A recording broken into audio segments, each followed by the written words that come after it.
Bonjour à toutes, bonjour à tous. Alors, on devait se voir le 7 février dernier pour une visioconférence. Malheureusement, il y a eu un gros problème technique qu'on n'arrive toujours pas à comprendre, mais c'est la vie, c'est ainsi. Et donc, j'ai proposé à la direction de votre établissement de faire cette conférence par vidéo. Alors, je suis évidemment consciente que ça n'a pas du tout le même effet, même celui d'une visioconférence.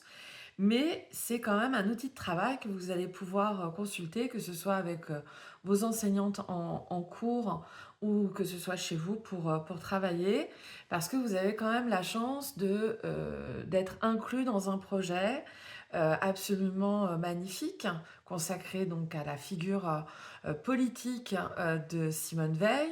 Je sais que vos enseignantes ont énormément d'ambition par rapport à ce projet. Vous allez d'ici quelques semaines partir même en balade sur les pas, enfin dans les pas, pardon, de Simone Veil à Paris. Donc c'est vraiment un très très beau sujet et je suis bien convaincue que d'ores et déjà, eh bien, à cette période de l'année, vous avez compris à quel point Simone Veil, c'est évidemment une figure essentielle de notre histoire, alors pas seulement française, européenne et même mondiale. Et je pense que vous avez même beaucoup d'affect, beaucoup d'affection pour cette figure historique. Alors, pour cette conférence, j'avais envoyé à vos professeurs une fiche pour que vous suiviez au mieux ce temps de conférence, parce que j'imagine que vous, puisque vous êtes encore bien jeune, que vous n'êtes pas très familier de l'exercice de la conférence et donc de la prise de notes. Cette conférence, comme vous pouvez le lire sur la fiche qui a été créée à votre, pour vous, pardon, Simone Veil, donc 1927-2017, histoire d'une ambition politique. Et il m'a semblé important de préciser dans le titre, entre parenthèses, ou la politique au service de la dignité. Je pense qu'à ce stade de votre année scolaire, vous connaissez, vous avez déjà un grand nombre, vous avez accumulé un grand nombre de connaissances, d'informations sur cette trajectoire tout à fait hors norme de l'histoire du XXe siècle. Évidemment, il y a un mot-clé qui, en fait, est vraiment, si j'ose dire, le fil d'Ariane, le fil conducteur de toute la vie et de tout le parcours professionnel et politique de Simone Veil. C'est la dignité.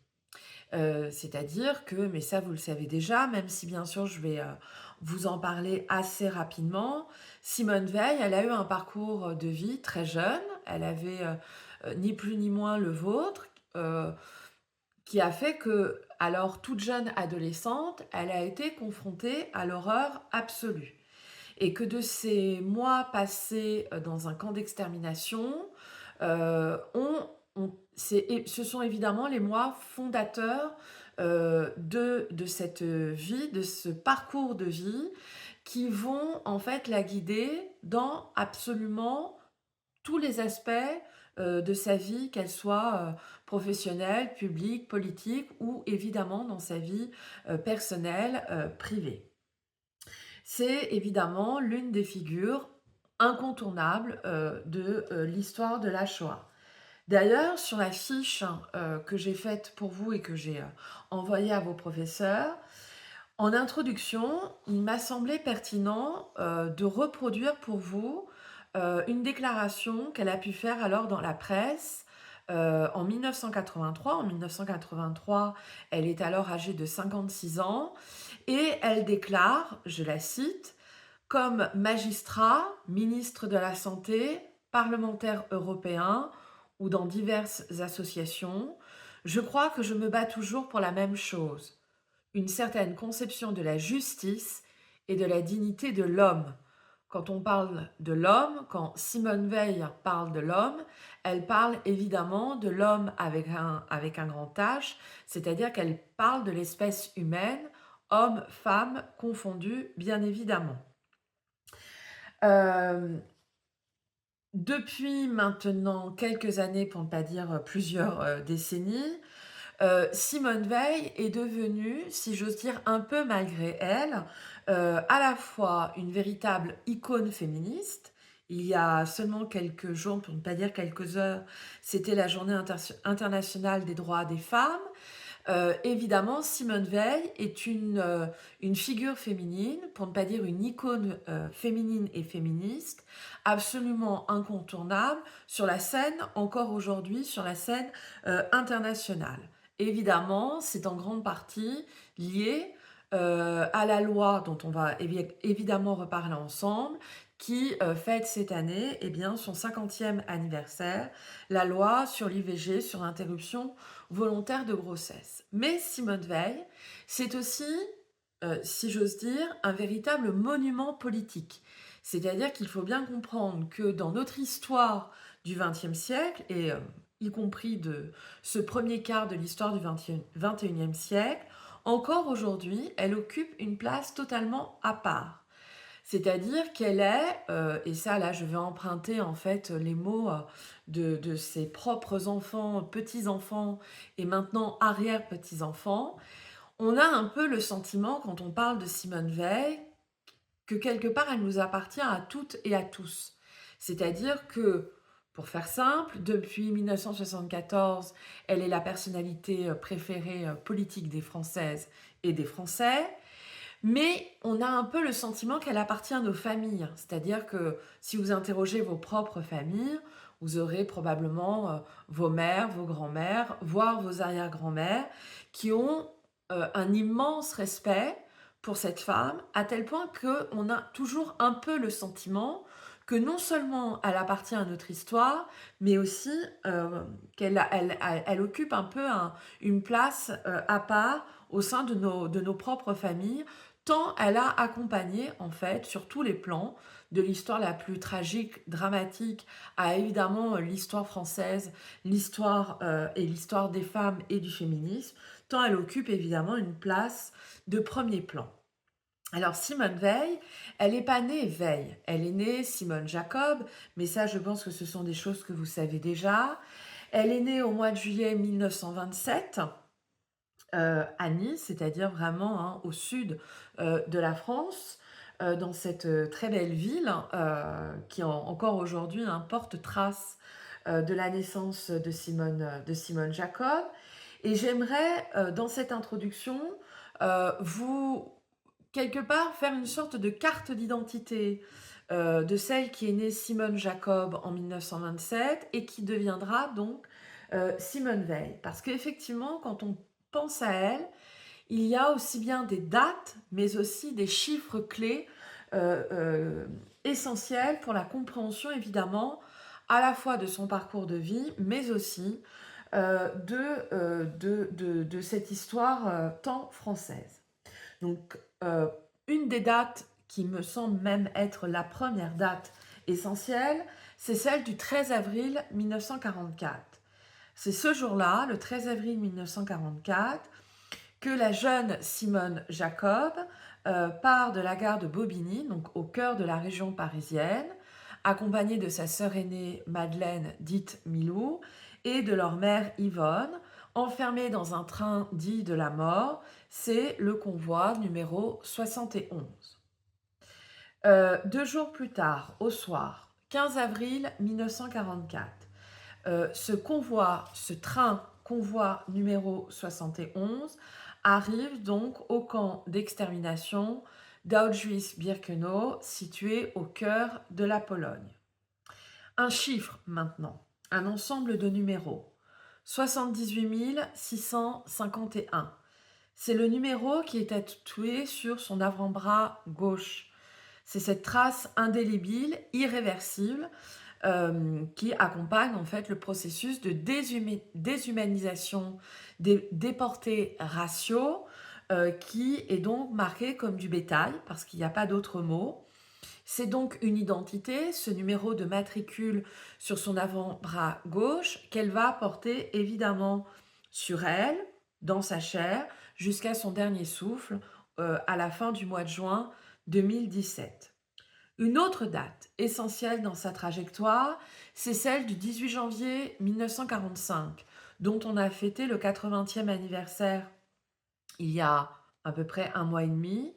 Le 18 janvier 1945, c'est l'évacuation du camp de la mort d'Auschwitz-Birkenau par l'armée rouge, mais c'est surtout, plus précisément le 18, correspond à l'évacuation de quelques-uns des déportés, de quelques milliers de déportés raciaux du camp d'Auschwitz-Birkenau.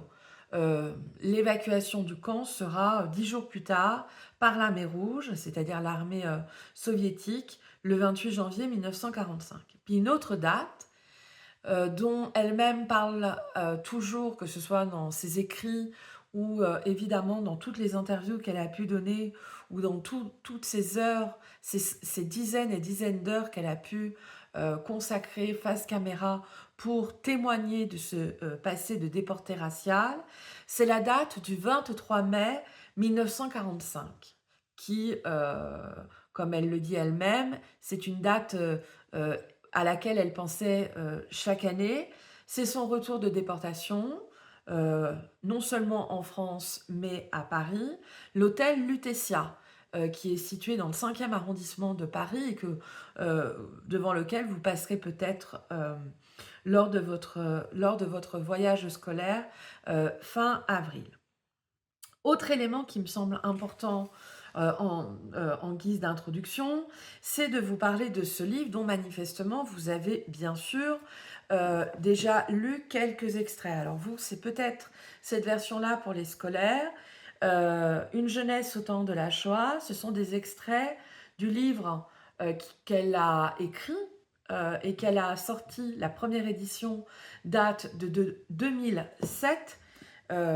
Aux éditions Stock, c'est celui-ci, ça c'est vraiment un exemplaire qui fait partie de la première édition, le tirage de la première édition donc en 2007. Une vie, elle emprunte ce titre à un de ses auteurs préférés, parce que c'est une femme qui a grandi dans un milieu où on vénère le livre et la lecture. Ce titre, Une vie, elle l'emprunte à un auteur que vous connaissez peut-être, qui est Guy de Maupassant, qui est l'un des plus grands auteurs de langue française du 19e siècle. Et elle parle, eh bien évidemment, de cette vie tout à fait hors norme qui a été la sienne, euh, en quelque sorte au soir de sa vie, parce que en 2007, eh bien, c'est déjà une vieille dame. Et c'est aussi pour elle le fait d'écrire ses mémoires, car hein, ça appartient au genre littéraire des mémoires. Euh, c'est aussi une façon pour elle hein, d'écrire la dernière page, en fait, de sa vie publique, de sa vie même, si j'ose dire, historique, avant de se retirer dans les mois qui vont suivre de la scène publique, pas seulement politique, mais de la scène publique. Alors, euh, peut-être que vous le savez déjà, ce livre donc paraît pour la première fois en 2007, ça a été un véritable phénomène d'édition. Je crois de mémoire plus de 500 000 exemplaires vendus.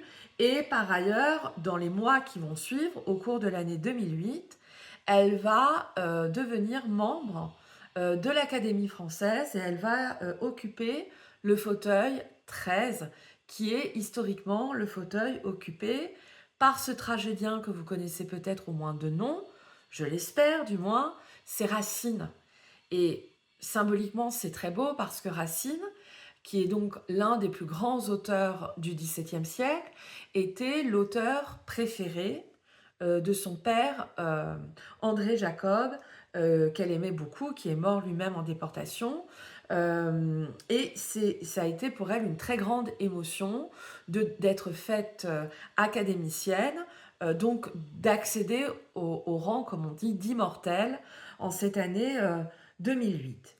Pour terminer cette introduction, comme je l'avais écrit donc sur l'affiche que j'ai réalisée pour vous, il y a évidemment une problématique, parce qu'il n'y a pas d'histoire sans problématique. L'idée étant de voir comment une existence qui a été donc évidemment jalonnée, rythmée par des drames, par d'innombrables difficultés, parce elle est née en premier lieu évidemment femme, mais également juive, eh bien comment Simone Veil, malgré tout, a réussi à faire la conquête de 2 terres considérées, alors qui plus est pour une femme de son temps, comme 2 terres considérées comme exclusivement masculines, c'est-à-dire le droit et la politique. Alors, dans un premier temps, vous pouvez, hein, le voir sur la fiche, encore une fois réalisée pour vous. Dans un premier temps, évidemment, quand on travaille sur Simone Veil, il y a cette idée de figure, si j'ose dire, exemplaire, parce qu'elle a eu aussi un parcours professionnel, politique et médiatique tout à fait hors norme dans l'histoire du XXe siècle. Évidemment, l'histoire de Simone Veil, qui n'est pas d'ailleurs encore alors adolescente Simone Veil, mais Simone Jacob, c'est évidemment ce parcours de vie, cette jeunesse détruite par la Shoah. Alors, dans l'introduction, je vous ai déjà donné quelques éléments et puis par ailleurs, je sais que vous avez étudié et de près manifestement ces chapitres dans ces mémoires. Euh, Quand même quelques éléments strictement historiques pour comprendre ce parcours de vie. Quand la guerre éclate, elle est toute jeune. Elle est toute jeune et rappelons qu'elle est la dernière d'une fratrie de 4 enfants. Elle est née avec un caractère bien trempé, c'est le moins que l'on puisse dire. Très très fort caractère. Elle sera une enfant puis une adolescente qui sera régulièrement en conflit avec la figure paternelle. Dès que la France entre en guerre, elle est extrêmement inquiète. Et elle est extrêmement inquiète parce qu'elle a très bien compris, comme d'autres personnes de culture et de religion juive, que en Europe, les Juifs ne sont plus accueillis, tolérés, assimilés. Rappelons qu'elle est née donc dans une famille certes juive, mais avant tout française, parfaitement assimilée, profondément attachée aux valeurs républicaines, profondément patriote et qui était par exemple très très attachée à des valeurs que l'on peut maltraiter parfois dans notre société actuelle, par exemple la valeur républicaine par excellence, celle de la laïcité. Dans la famille Jacob, où est née la future Simone Veil, il faut bien comprendre que ces valeurs républicaines, elles sont profondément ancrées, profondément respectées. La famille Jacob est effectivement une famille juive, mais qui n'est ni pratiquante ni croyante. Bien des années après la guerre, Simone Veil le déclare à de multiples reprises, s'il n'y avait pas eu la Seconde Guerre mondiale, s'il n'y avait pas eu la Shoah, la déportation raciale, elle aurait probablement oublié jusqu'à son identité juive. C'est-à-dire que chez les Jacob, dans sa famille, le judaïsme, c'est avant tout en fait une identité culturelle. Voilà. Mais par exemple, la jeune Simone Jacob n'a jamais mis les pieds dans une synagogue, hein. Et ça, c'est important de le dire. C'est-à-dire que dans sa famille, on ne pratique absolument pas le judaïsme, on ne connaît pas les prières juives, on ne fête aucune fête du calendrier juif, y compris la fête qui revient chaque semaine, celle de Shabbat. Enfin, c'est vraiment une famille qui se définit en premier lieu par son appartenance française. Et ça, c'est important de le rappeler. Quand, tout à l'heure en introduction, hein, j'ai rapidement rappelé des dates qui sont effectivement essentielles dans l'histoire de Simone Jacob, déportée raciale, je ne vais pas maintenant passer du temps à vous expliquer en quoi consiste l'extermination des Juifs d'Europe, ce qu'est la solution finale. Ce sont des notions que vous avez dû étudier avec votre professeur d'histoire. Au demeurant, il faut que ce soit extrêmement clair dans votre esprit. Cette expérience concentrationnaire, cette expérience d'assister à l'extermination des Juifs, qui plus est parce qu'elle était enfermée dans le camp d'extermination le plus important du Reich nazi, c'est-à-dire le camp d'Auschwitz-Birkenau. Il faut bien évidemment que vous compreniez qu'elle va évidemment être totalement traumatisée et qu'elle va, tous ses sens seront, mobilisés, traumatisés concernant cette expérience paroxystique, c'est-à-dire à la fois l'expérience concentrationnaire et l'expérience du génocide, hein. Rappelons quand même que, hem, sur la totalité, de la période de la Seconde Guerre mondiale, c'est plus de 6,5 millions de Juifs qui ont donc été exterminés par les nazis en Europe. Ça veut dire quoi? Ça veut dire que, je prends un court instant pour insister là-dessus. Ça veut dire qu'elle va elle va faire l'apprentissage dans des conditions évidemment dignes de l'enfer, de non pas de la comment dire? Seulement de la guerre, mais de la survie. Rappelez-vous que quand elle descend du train, la fameuse sur la à l'endroit de la fameuse rampe, on est au cœur du camp d'Auschwitz-Birkenau. Un déporté lui souffle à l'oreille de mentir sur son âge, puisque quand elle arrive à Auschwitz, elle n'a que 16 ans, c'est-à-dire, pardon d'insister, mais ni plus ni moins votre âge, et que si elle avait déclaré son âge véritable, eh bien, elle aurait été envoyée dans les heures qui suivaient dans une chambre à gaz pour être gazée.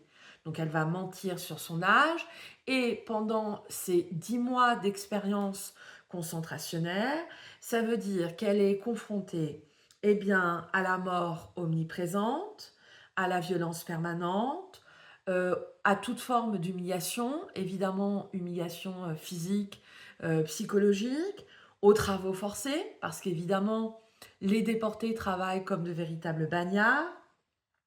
Elle va être confrontée évidemment à toutes les formes de violence physique, morale, mentale possibles. Évidemment, elle est confrontée à la faim, à la soif, au manque de sommeil. Et d'ailleurs, ça c'est pareil. C'est assez, si j'ose dire, intéressant de l'avoir à l'esprit parce que pour elle, une des souffrances les plus terribles, c'est le manque de sommeil. Autant d'épreuves qui vont évidemment à la fois développer, modeler, forger son caractère et évidemment aussi développer cet instinct de survie qui est chez cette femme absolument remarquable. N'oubliez pas non plus qu'elle va connaître avec sa grande sœur Madeleine, dite Milou, et avec leur mère Yvonne, l'expérience de ce que l'on appelle les marches forcées de la mort, où elles vont marcher dans des conditions pareilles, extrêmes, pendant des heures, pour pas dire des journées entières, dans des conditions épouvantables, ce qu'on appelle les fameuses marches forcées de la mort. C'est-à-dire qu'en fait, de cette histoire du génocide juif, elle en connaît absolument toutes les facettes les plus terribles, les plus violentes. Quand elle a, si j'ose dire, je ne sais pas si l'expression est heureuse, mais quand elle a la chance de revenir de déportation avec sa sœur donc Madeleine, donc on est à la fin du mois de mai 1945, elle est malade, elle a la dysenterie, comme sa sœur Milou a elle-même la dysenterie, elle pèse moins de 35 kilos, et c'est évidemment une jeune femme, elle a à peine 18 ans, qui est totalement traumatisée et qui n'a, à part sa sœur Milou et leur autre sœur Denise, qui elle a connu l'expérience concentrationnaire en tant que déportée politique, puisqu'elle va connaître en tant que résistante et non pas en tant que juive, elle a fort heureusement réussi à cacher son identité juive. Elle a été leur sœur Denise a été une résistante tout à fait remarquable, qui va donc connaître la Gestapo, la torture et le camp de concentration de Ravensbrück, le camp de concentration réservé exclusivement aux femmes. Il faut bien comprendre qu'elles n'ont plus de famille. Elles ont perdu évidemment leur mère, leur père, leurs frères, une grande partie de leur famille plus élargie, et elles ne savent pas chez qui aller. C'est-à-dire qu'elles se retrouvent à Paris, dans une ville qu'elles ne connaissent pas. Essayez d'y penser quand vous allez aller à Paris. C'est-à-dire que les premiers temps, la découverte de Paris pour la jeune Simone Jacob, c'est un moment éprouvant, détestable. C'est-à-dire qu'elle n'a plus aucun repère. Fort heureusement, il lui restait une tante, la sœur de leur mère, qui était elle-même médecin et qui, avec son mari, a pu recueillir ses deux nièces. Mais il faut bien comprendre que cette jeune femme est évidemment tout à fait perdue et qu'elle va devoir très rapidement retrouver en fait des repères. D'ailleurs, là, j'aimerais citer à nouveau Simone Veil, qui, des années après son retour de déportation, déclarera, donc je vais la citer, et j'aime beaucoup cette citation, je la cite donc, « On m'a parfois demandé comment j'ai pu, après les camps, retrouver le désir de vivre. La seule réponse valable à mes yeux est celle-ci. On n'a pas le choix. » Voilà. Et évidemment, ce bout de la citation, cette fin de la citation, on n'a pas le choix. Je trouve que, de façon très simple, elle explique des choses très compliquées. Parce qu'effectivement, on peut se dire, mais comment a-t-elle pu, en fait, tout simplement avoir l'envie de reprendre sa vie en main et de faire même montre d'ambition, comme nous allons le voir maintenant. Alors, en septembre 1945, donc on est d'accord, hein, septembre 1945, ça fait moins de 4 mois qu'elle est revenue donc, de déportation. Elle va avoir la chance de pouvoir assez vite se refaire une santé.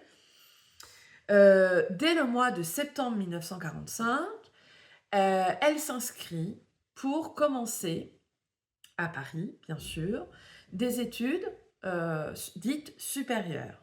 Parce qu'elle a appris entre-temps que juste avant son arrestation, très précisément la veille de son arrestation, au mois de mars 1944, elle venait en fait de passer ses épreuves de son baccalauréat. Elle a quand même eu le courage inouï, alors qu'elle se cachait avec sa famille depuis des mois et qu'elle avait une fausse carte d'identité, comme l'ensemble de la famille Jacob, évidemment pour échapper à une arrestation. Elle a eu le courage inouï, peut-être même un peu l'inconscience, je ne sais pas, de se présenter à ces épreuves du baccalauréat sous sa véritable identité, c'est-à-dire celle de Simone Jacob. Ce courage-là, ça va lui rapporter beaucoup. Pourquoi? Parce qu'elle va donc obtenir son baccalauréat et pouvoir donc s'inscrire donc dans un premier temps à la faculté de droit, donc pour étudier le droit, et puis elle va pouvoir, donc elle va en quelque sorte suivre un double cursus. Elle va s'inscrire à la très prestigieuse école de sciences politiques à Paris, rue Saint-Guillaume, qu'on appelle dans le vocabulaire courant Sciences Po. Peut-être que vous la verrez d'ailleurs, cette école, on est toujours dans le quartier latin. Elle va donc pouvoir suivre ses études supérieures et on peut même dire que très clairement, elle va, si je peux me permettre cette expression, se jeter à corps perdu dans l'étude, dans les livres, dans la connaissance, dans le savoir. Et c'est absolument certain, elle a eu cet appétit de connaissance, ce goût pour l'étude, parce qu'elle avait bien compris que après l'horreur et vu sa situation, elle n'avait encore une fois pas le choix, elle n'avait pas d'autre choix que de se créer son propre destin. Donc elle va vraiment se jeter dans ses études, encore une fois à corps perdu, étudier, se perdre dans ses livres de droit, le droit étant une discipline, du moins dans un premier temps, qui est assez aride. L'idée étant aussi, évidemment, de s'occuper l'esprit et de se donner les outils pour avancer. Et d'ailleurs, c'est bien sûr les bancs de l'école Sciences Po qu'elle va rencontrer Antoine Veil, qui va devenir très rapidement son mari, puisqu'ils vont en fait, ils se rencontrent en septembre-octobre 1945 et ils vont se marier au mois d'octobre 1946. Leur premier enfant arrive très vite. Jean, qui est toujours de ce monde, Jean Veil, brillant avocat, est né en 1947 et deux autres enfants, deux autres garçons, suivront. Dans un premier temps, Simone Veil est absolument heureuse, comblée, parce qu'elle est manifestement, elle a toujours été extrêmement amoureuse de cet homme, Antoine Veil. Et bien évidemment d'être en couple, en ménage, et d'avoir su aussi, elle qui était orpheline, elle qui n'avait quasiment plus aucune famille, de recréer justement une famille, sa famille. Par ailleurs, elle est très heureuse aussi de poursuivre ses études avec l'homme qu'elle aime et qui devient son mari, ainsi que le père de ses enfants.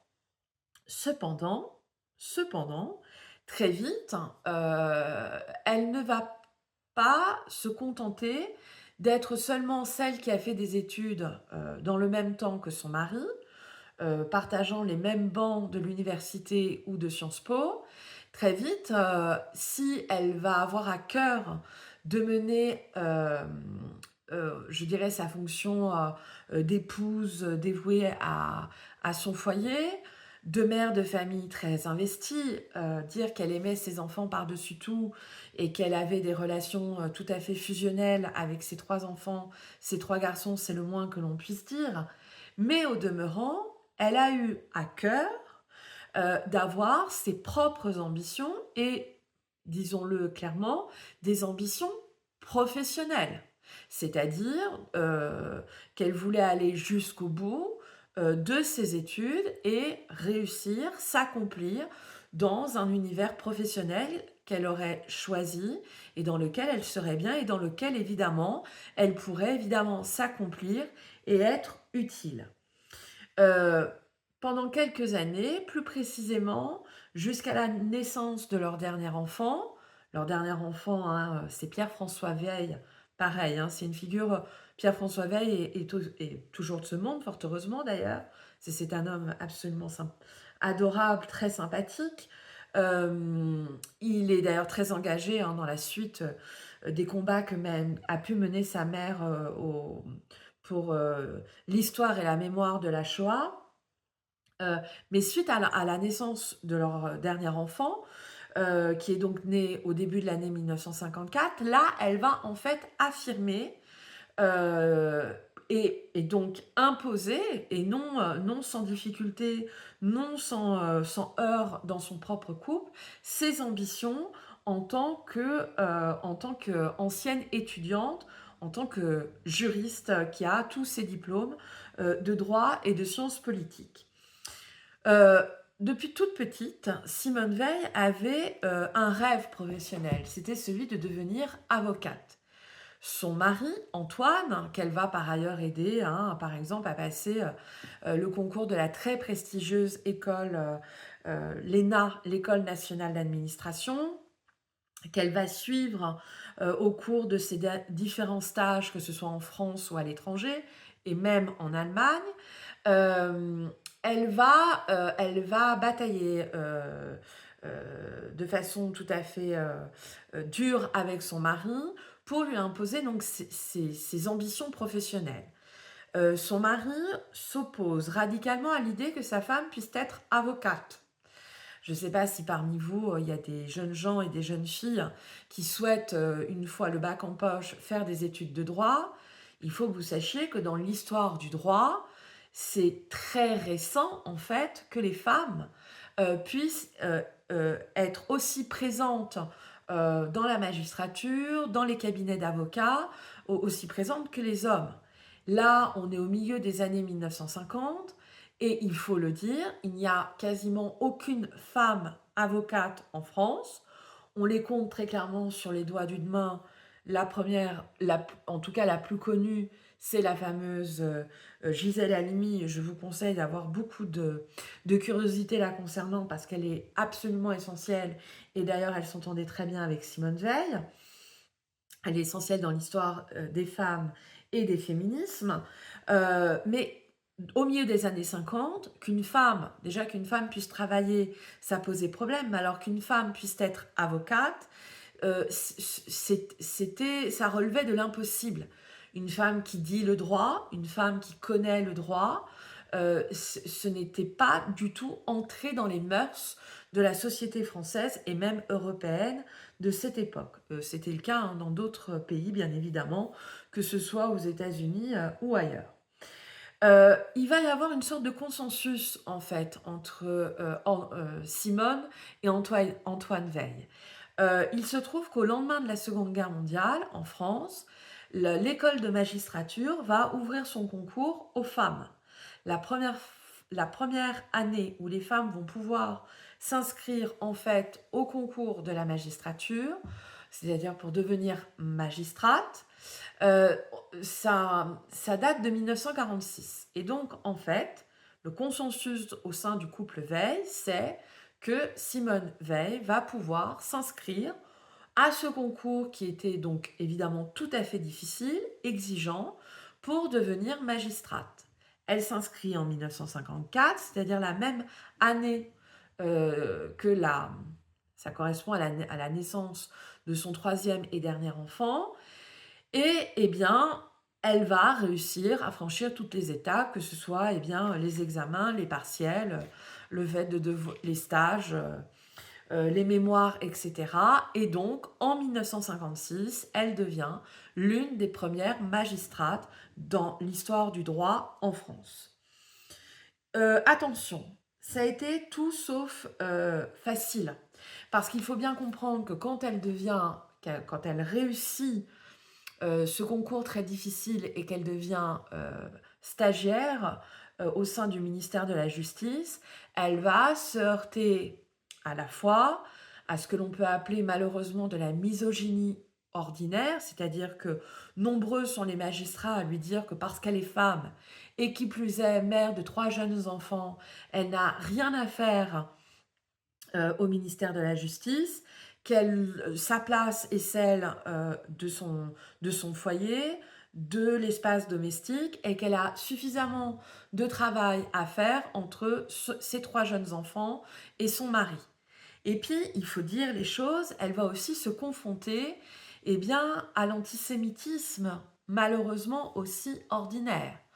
Par son nom, Veil, forcément, ses collègues savent très bien, comprennent très bien qu'elle est juive d'origine, et très clairement, on n'a pas du tout envie d'avoir une femme qui plus est juive, qui œuvre donc au ministère de la Justice. Cependant, de toutes ces difficultés supplémentaires, elle n'en a absolument, si j'ose dire, rien à faire.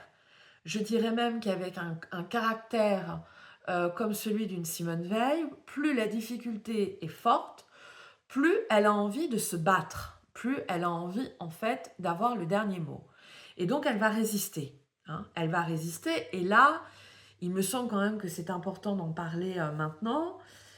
Elle va aussi résister parce que c'est probablement l'héritage le plus important qu'elle a reçu de sa chère mère, Yvonne Jacob. Elle-même le dit souvent, c'est la personne qui a le plus compté dans son existence.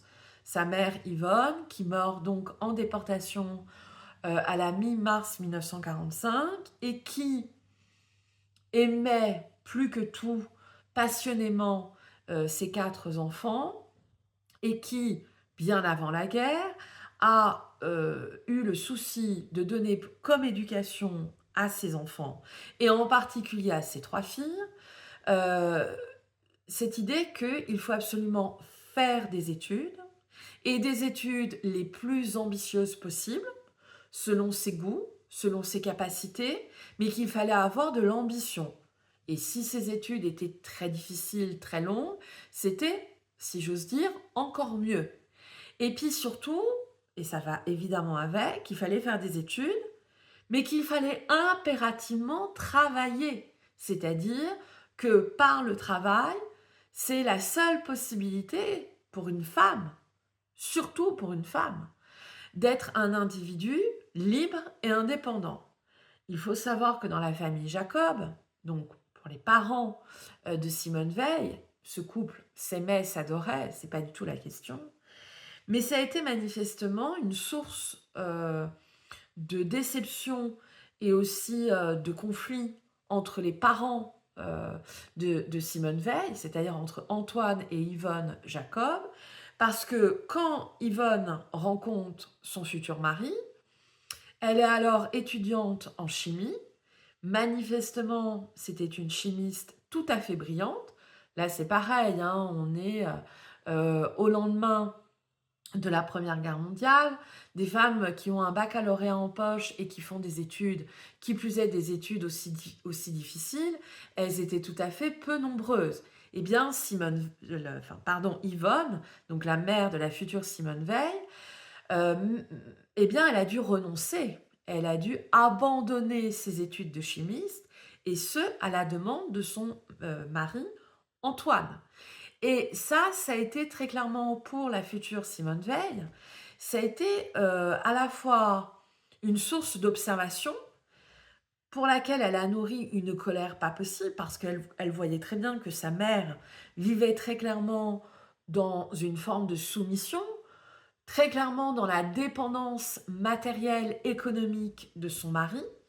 Ça, elle l'écrit très bien, par exemple, dans des passages de ses mémoires où elle voit sa mère devoir rendre compte, sou après sou, de l'argent qu'elle dépense, de l'argent du foyer qu'elle dépense, tout simplement parce que son mari considère que cet argent, ce n'est pas l'argent du couple, mais c'est le sien, c'est celui que lui a gagné et qu'il a donné à son épouse. Et donc, pour Simone Veil, elle voit bien à quel point c'est humiliant pour une femme de ne pas pouvoir dépenser un argent qu'elle n'a pas gagné. Parce que quelque part, eh bien, c'est une femme qui n'est pas libre. Et donc ça, c'est vraiment le cœur de l'héritage d'Yvonne Jacob à ses enfants et en particulier à ses filles, c'est-à-dire cette idée de n'être jamais matériellement dépendante de qui que ce soit. Alors, on va pouvoir passer à la deuxième partie de cette conférence qui a pour titre Au service de la dignité. Donc, comme je vous l'ai dit à l'instant, hein, elle va devenir, à partir de 1956, ça y est, elle a réussi et avec grand succès son concours pour devenir magistrate. Et donc, à partir de 1956, elle travaille pour le ministère de la Justice. Alors, tout à l'heure, je vous ai dit, et ça c'est pareil, c'est important, on ne peut pas comprendre Simone Veil sans cet élément, c'est quelqu'un qui a le goût de la difficulté, c'est quelqu'un qui a le goût de l'effort. Elle a compris que l'on n'obtient rien sans un véritable travail, et pour aller jusqu'au bout, sans de la transpiration, c'est-à-dire qu'elle a compris qu'il fallait donner beaucoup pour que les lignes bougent. Je rappelle quand même que quand elle devient magistrate, elle n'a pas 30 ans et elle est par ailleurs responsable de 3 jeunes enfants. Elle est à la tête d'un foyer où le mari est accaparé par une carrière brillante et qui est de plus en plus politique. Donc ça veut dire que concrètement, il y a énormément de responsabilités parce qu'elle est femme, parce qu'elle est mère, qui reposent sur ses seules épaules.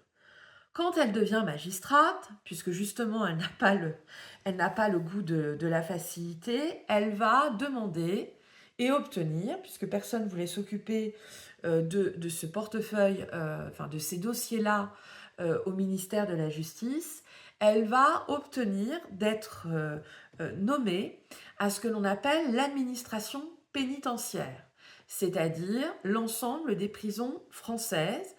Alors que ce soit d'ailleurs les prisons sur le territoire français métropolitain, comme on disait dans les années 50 encore, mais que ce soit aussi, par exemple, puisque quand quand elle est nommée à l'administration pénitentiaire, on est en 1957, et on est évidemment encore en pleine guerre d'Algérie, Pourquoi je précise cela? Parce que ça veut dire par exemple que les prisons qui sont en Algérie sont des prisons françaises, puisque l'Algérie est encore une colonie, elle est même un département de départements français, et donc ça veut dire que les prisons qui sont sur le territoire dit algérien relèvent également, bien sûr, de l'administration pénitentiaire française. Pourquoi pourquoi s'est-elle intéressée à l'univers carcéral? Alors, elle l'explique assez facilement. D'ailleurs, je pourrais vous lire un très court extrait de ses mémoires Une vie. À nouveau, je cite un très court passage. Sans doute à cause de ce que j'avais subi en déportation, j'ai toujours développé une sensibilité extrême à tout ce qui, dans les rapports humains, génère humiliation et abaissement de l'autre. Détestant la promiscuité physique autant que l'aliénation morale, je ne pouvais que me considérer comme une sorte de militante des prisons. Alors, ce passage des mémoires qui est aussi très émouvant et qui, évidemment, on dit très long sur l'humanité profonde de cette femme, évidemment, vous avez compris hein, l'articulation entre son passé de déportée raciale, de déportée juive, et cette préoccupation constante pour la dignité humaine, quelles que soient les circonstances, quelles que soient les situations. Alors, que va-t-elle faire pendant 7 ans, c'est-à-dire entre 1957 et 1964, dans les prisons françaises? Eh bien, elle va opérer contre tout et contre tous une véritable révolution. C'est-à-dire qu'elle va avoir des ambitions pour l'univers carcéral français qui sont tout à fait impressionnantes.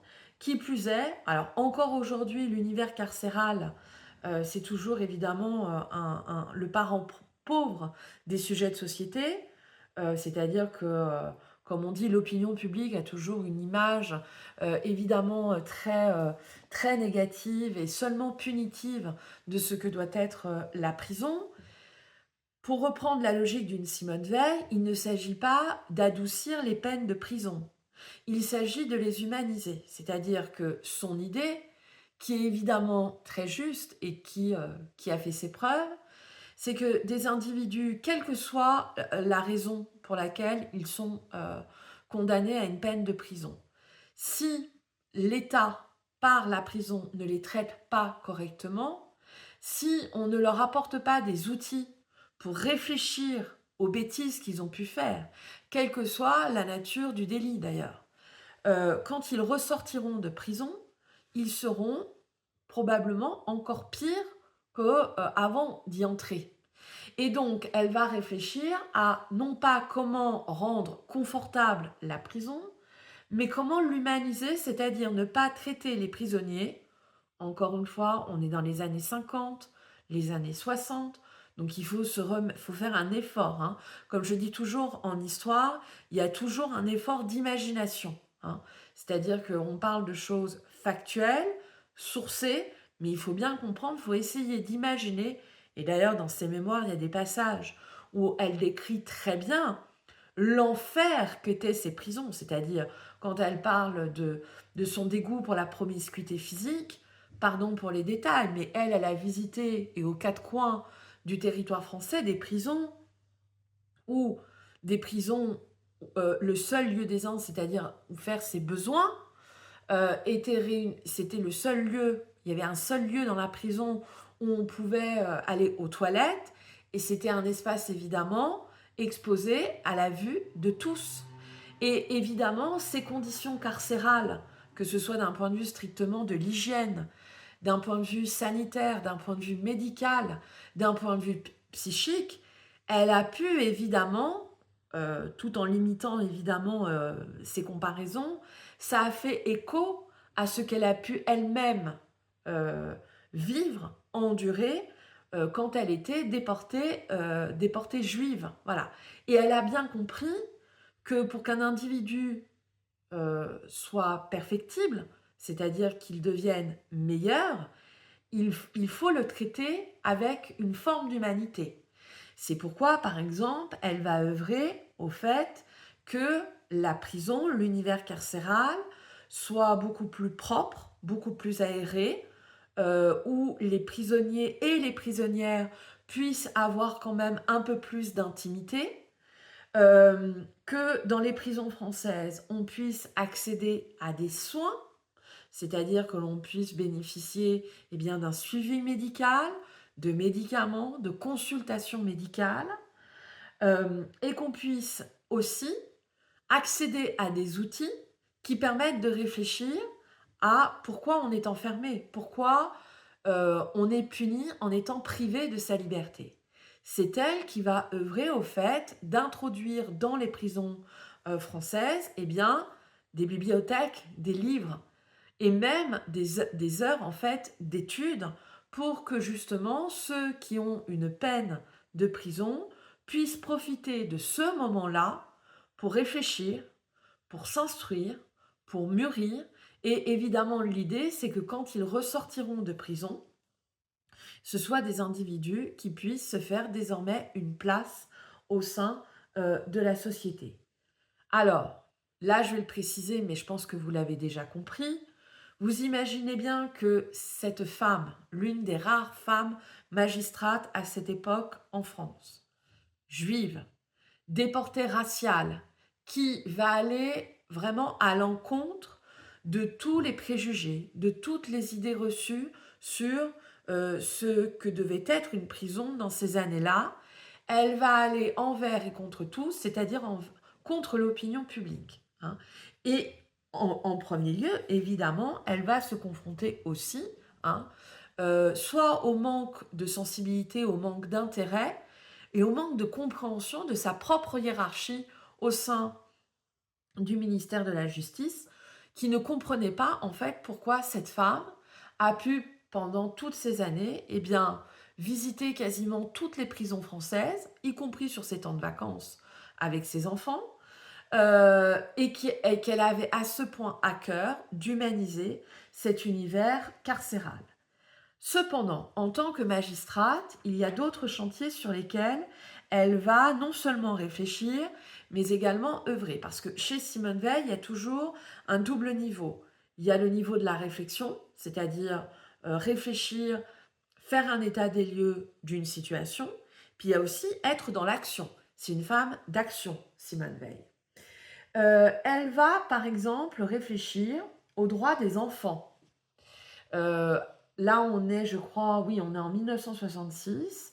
Elle va, en tant que magistrate, toujours œuvrer à créer en fait une procédure d'adoption qui soit à la fois beaucoup plus simple, pour ne pas dire simplifiée, mais également beaucoup plus protectrice pour les orphelins. Et là, bien évidemment, il y a encore une fois ce rapport à son passé de déporté racial. Là, bah, assez logiquement, c'est l'orpheline qui pense et qui agit, c'est-à-dire favoriser hein, l'adoption des enfants en France. Elle sera d'ailleurs une des premières, aussi bien en tant que magistrate, puis quand elle va devenir ministre à partir du mois de mai 1974, elle sera, à ma connaissance, la première à faire de la question des violences sexuelles et de l'inceste un sujet de société. C'est-à-dire qu'elle va créer des commissions d'enquête, des commissions dans lesquelles on réfléchit à ces questions. Vous faites partie d'une génération où on parle assez facilement des violences sexuelles, où on parle de l'inceste. À l'époque de Simone Veil, ça relevait très clairement du tabou. Elle est la première à en parler. Et puis évidemment, je dis évidemment parce que vous savez tous que c'est elle qui va en grande partie penser et écrire quasiment seule le texte de la loi sur l'interruption volontaire de grossesse. Bien évidemment, la place, ou comme je dis souvent, la non-place des femmes dans la société française, c'est évidemment un sujet de réflexion et de préoccupation qui revient sans cesse dans le travail de Simone Veil en tant que magistrate, puis après en tant que ministre. Elle ne va pas seulement réfléchir à la question, heu, de l'avortement, à la question de l'éducation sexuelle et de l'éducation à la contraception, mais elle va, par exemple, aussi réfléchir, en puisant aussi dans son expérience, comment permettre aux femmes de pouvoir concilier, eh bien, une vie professionnelle, c'est-à-dire par ailleurs leur indépendance matérielle, financière, avec une vie de famille. Comment permettre aux femmes de pouvoir être, si j'ose dire, sur tous les tableaux, travailler, gérer, enfin, se garantir cette indépendance financière ô combien importante et en même temps pouvoir, si on le désire, être mère, avoir des enfants. C'est pour ça, par exemple, qu'elle va réfléchir à la création d'un certain nombre d'aides sociales, comme par exemple la mise en place du congé parental ou encore un peu plus tard de l'allocation pour le parent isolé. Elle va aussi, plus tardivement, hein, réfléchir à la question de la parité dans la vie politique ou même à la question de quotas dans les entreprises, dans la vie politique, etc., etc., qui seraient en fait des accélérateurs pour garantir l'égalité entre les hommes et les femmes. Et puis alors un autre aspect qu'on a un peu tendance à oublier malheureusement, c'est que c'est une femme, et là évidemment c'est toujours lié hein, à son histoire personnelle, liée à sa déportation. Elle réfléchit à comment la société peut enfin accorder une place à la fois aux personnes malades, mais également aux handicapés. C'est l'une des premières, et à ma connaissance, c'est même la première, qui va par exemple envisager un programme favorisant l'insertion des autistes dans la société française. C'est elle qui, par exemple, dans les hôpitaux, va procéder à la suppression des lits en salle commune et permettre donc aux malades eh bien, d'avoir une intimité, c'est-à-dire un espace plus à soi, plus intime en tant que malade au sein de l'hôpital. Et puis évidemment, hein, elle y œuvrera les deux fois où elle a été ministre, c'est-à-dire au milieu des années 70, puis au milieu des années 90, à comment eh bien, assurer l'assurance vieillesse, l'assurance maladie pour toutes et tous. Un mot quand même sur la question, sur le contexte de la loi sur l'IVG, sur l'interruption volontaire de grossesse. La loi sur l'IVG, alors ça j'avoue que je ne sais pas ou je ne sais plus. Je ne sais pas ce que vous avez pu étudier avec vos professeurs. Je crois l'avoir dit tout à l'heure dans l'introduction. Cette année, donc, nous fêtons le 50e anniversaire de l'entrée en vigueur de la loi sur l'interruption volontaire de grossesse. Quand Valéry Giscard d'Estaing devient, au mois de mai 1974, président de la République, il est alors le plus jeune président de l'histoire de toutes nos républiques, depuis 1792. Et c'est quelqu'un qui, alors aujourd'hui on se moque beaucoup de cet homme, mais qui mine de rien a été sur un très grand nombre de sujets, et en premier lieu sur des sujets sociétaux d'une grande modernité. Et il avait bien compris que, par exemple, la question des femmes, la question de la place que la société française doit enfin accorder aux femmes, et évidemment la question du corps des femmes, et en premier lieu la question de la contraception et du fait de rendre possible par la loi le recours à un avortement d'une part légal, mais d'autre part d'un avortement qui se pratique dans des conditions médicales, sanitaires, qui évidemment protègent la vie des femmes. Il a bien compris que c'était une question d'actualité, que c'était une question sociale, sociétale, qui représentait un enjeu absolument essentiel dans cette France du milieu des années 70. C'est la raison pour laquelle, quand il va, par l'intermédiaire de son Premier ministre, Jacques Chirac, demandé à Simone Veil de devenir ministre de la Santé. Ce qui est assez étonnant parce qu'elle est juriste, elle est magistrate. Elle avait d'ailleurs gravi la hiérarchie du ministère de la Justice et elle était, au début des années 70, elle bénéficiait véritablement déjà d'une reconnaissance médiatique de son travail en tant que magistrate. Euh, il a eu le nez fin, si j'ose dire. C'est-à-dire qu'il a très bien compris qu'il fallait situer cette question de rendre légale l'interruption volontaire de grossesse dans un cadre évidemment défini par la loi, qu'il fallait le confier à une femme qui était avant tout, non pas qui pouvait avoir des idées parce que femme, parce que citoyenne, sur évidemment la question de l'avortement, mais qui était surtout une excellente technicienne du droit. C'est la raison pour laquelle il va d'ailleurs confier la question de légaliser l'avortement à une ancienne magistrate et non pas du tout à une féministe reconnue, comme par exemple la secrétaire d'État à la condition féminine en la personne pardon, de Françoise Giroud, parce que très clairement, ayant un engagement féministe, cette femme, elle était clivante, alors que justement Simone Veil, elle ne l'était pas clivante. Et l'idée, c'était de réfléchir aux meilleures stratégies possibles pour créer un consensus afin d'obtenir que, évidemment, dans un cadre, celui de la loi, l'avortement puisse être enfin légalisé en France.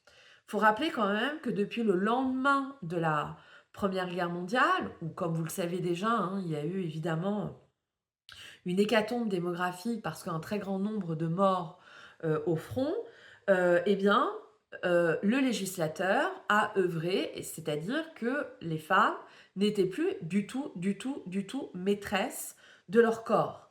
Et ça veut dire quoi? Ça veut dire qu'évidemment, cela a généré un grand nombre d'inégalités entre les femmes riches et les femmes pauvres qui représentaient bien sûr la majorité. Les femmes riches, qui avaient donc de l'argent, qui avaient des moyens, quand elles souhaitaient avorter, pour elles, c'était très simple. Elles avaient les moyens matériels pour voyager et aller dans une clinique, que ce soit en Angleterre, en Hollande, en Suisse, où elles pouvaient se faire avorter dans de bonnes conditions médicales et sanitaires. Pour les femmes pauvres, qui étaient évidemment de très loin les plus nombreuses, elles avaient donc recours à ce qu'on appelle communément des faiseuses d'anges, c'est-à-dire qui étaient avortées dans des conditions évidemment illégales, clandestines, c'est-à-dire qu'elles se mettaient hors la loi, et surtout dans des conditions qui, d'un point de vue sanitaire et médical, étaient épouvantables.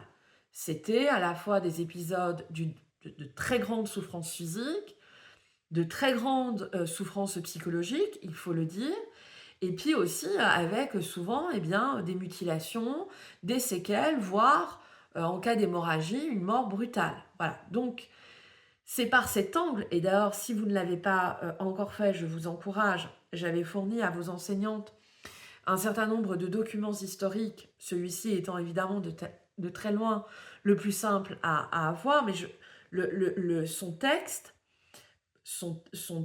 présentant, lors de son fameux discours le 26 novembre 1974 à l'Assemblée nationale, devant une assemblée constituée quasiment que d'hommes, ce sont députés, il y avait, je crois, de mémoire, moins de 10 femmes députées assises sur les bancs de l'Assemblée nationale. Ce texte, c'est un véritable chef-d'œuvre de rhétorique et on mesure là toutes ses qualités en tant que juriste, en tant que magistrate, c'est-à-dire qu'elle a bien compris que pour qu'un texte qui a une telle portée avec de tels enjeux sociétaux, moraux, etc., il fallait très clairement se placer du côté de la loi et de l'ordre et de ne plus permettre que par milliers, des femmes puissent se mettre dans une situation non seulement d'illégalité, c'est-à-dire ne respectant pas la loi, mais qui plus est en situation de danger physique, psychologique, etc.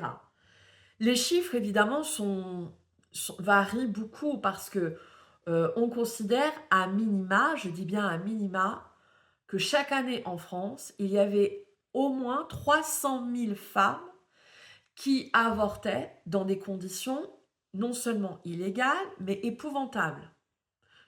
Plus de 300 000 femmes. Euh, Selon d'autres sources, on va jusqu'à plus d'1 million de femmes par an. Donc c'était évidemment des chiffres tout à fait impressionnants, extrêmement inquiétants. C'était évidemment devenu un sujet majeur de santé publique. Alors vous le savez probablement qu'elle a réussi à faire voter dans des conditions particulièrement difficiles, éprouvantes, cette loi sur l'interruption volontaire de grossesse, qu'elle a tout entendu, euh, qu'on va jusqu'à dire au sein de l'Assemblée nationale que la future loi Veil sera une loi organisant un génocide équivalent, voire dépassant celui des Juifs lors de la Seconde Guerre mondiale. C'est évidemment abject, immonde de la part des députés, mais c'est aussi une façon de déstabiliser l'ancienne déportée raciale qui était Simone Veil. Au demeurant, si ça a été extrêmement difficile, ça a été un moment dont elle a été particulièrement fière parce qu'elle a fait aussi l'apprentissage en accéléré du jeu politique, qu'elle a réussi un véritable tour de force en rendant légal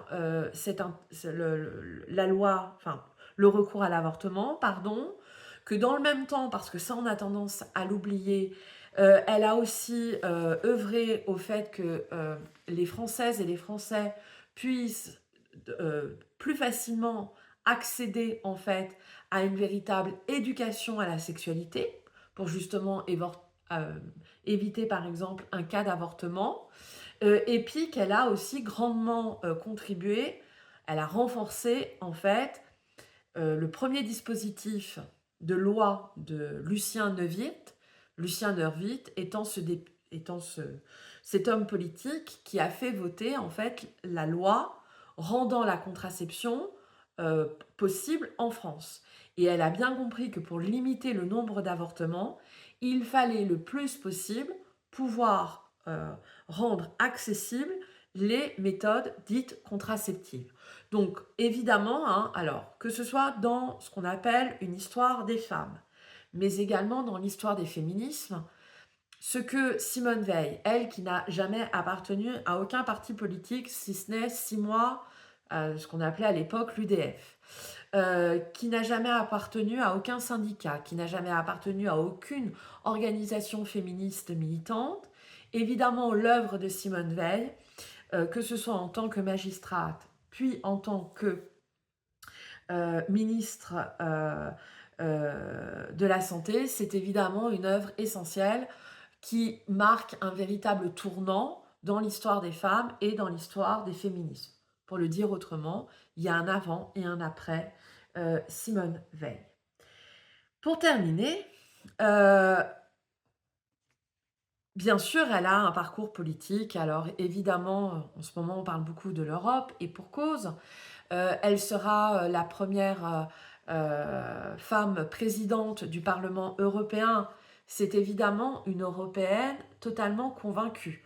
Elle avait compris que c'est par l'Europe, par cette construction politique et économique, que l'on pourra éviter à nouveau la guerre en Europe. On est encore en train de le constater et de le démontrer aujourd'hui. Elle sera aussi, c'est le dernier point de cette conférence pour lequel je vais être beaucoup plus rapide, elle sera enfin, troisième et dernier point, la mémoire vivante de la Shoah.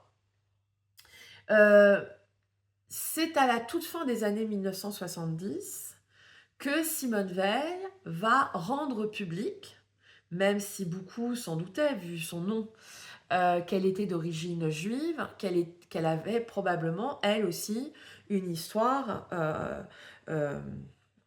comment dire, forte liée à l'histoire de la Seconde Guerre mondiale, mais elle va révéler, hein, en fait, eh bien, son passé de déportée raciale à la toute fin des années 1970. Et dès lors, eh bien, elle va devenir cette mémoire vivante, ce témoin incontournable de l'histoire de la Shoah.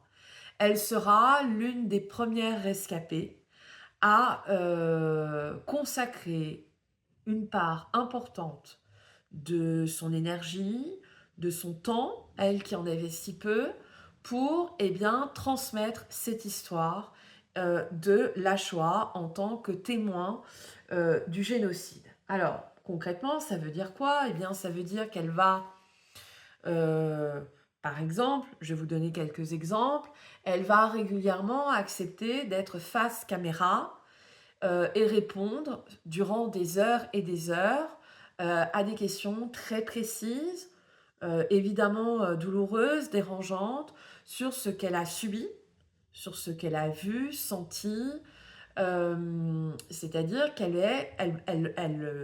elle se glisse dans la peau du témoin du génocide juif par les nazis.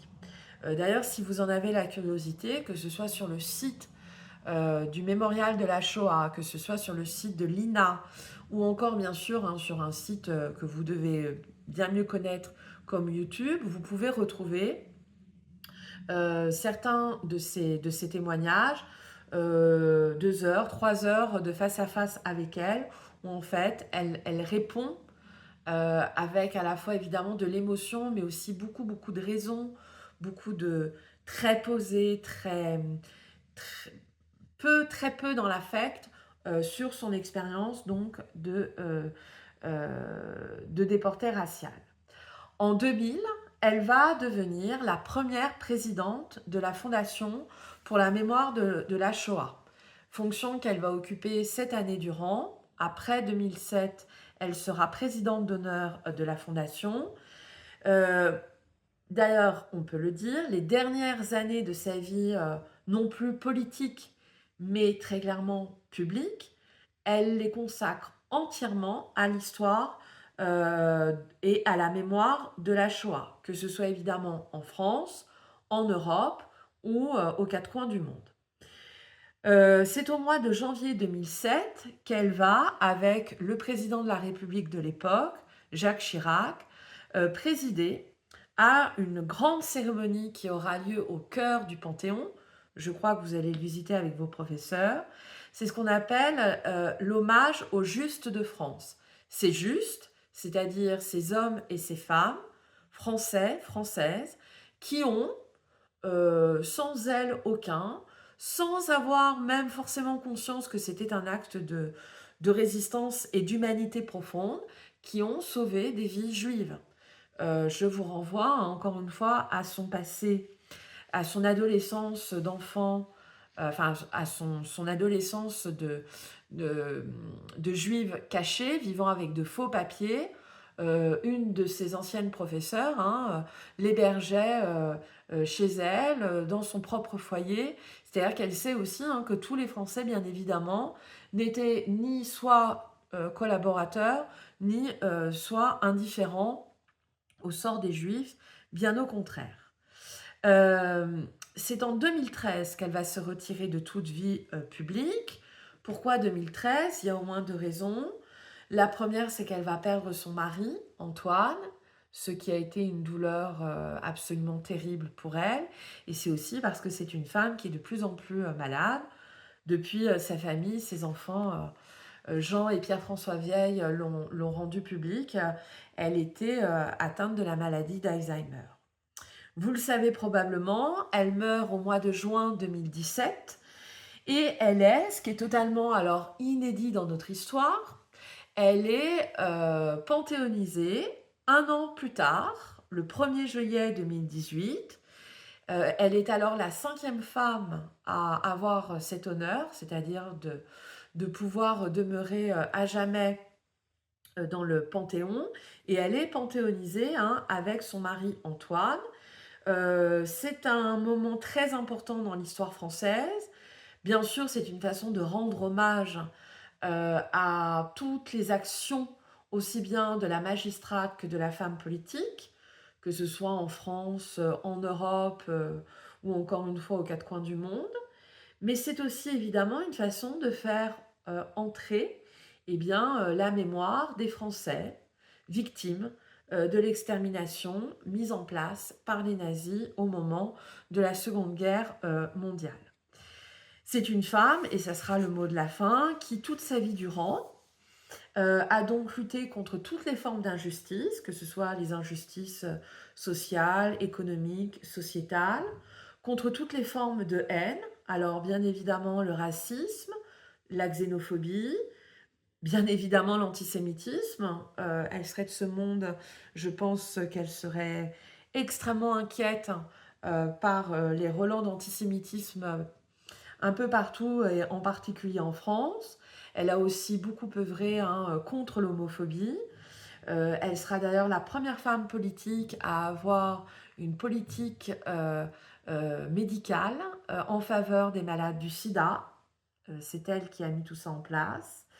Elle sera toute sa vie durant en lutte contre toutes les formes d'extrémisme, que ce soit l'extrême droite ou même l'extrême gauche, les thèses révisionnistes négationnistes, c'est-à-dire qui révisent l'histoire et qui nient le génocide de la Shoah. Et puis, ben, évidemment, toute sa vie durant, elle a travaillé en faveur eh bien, des femmes, de leurs droits, de ceux des enfants, des malades, etc. En d'autres termes, et ce sera vraiment le mot de la fin, l'ambition politique de Simone Veil est de défendre, protéger avant tout le genre humain et de lui permettre, quel qu'il soit, de vivre dans la dignité. Merci pour votre attention. Je vous souhaite une excellente fin d'année scolaire ainsi une très belle escapade à Paris dans les pas donc de Madame Simone Veil. Merci de votre attention. Au revoir.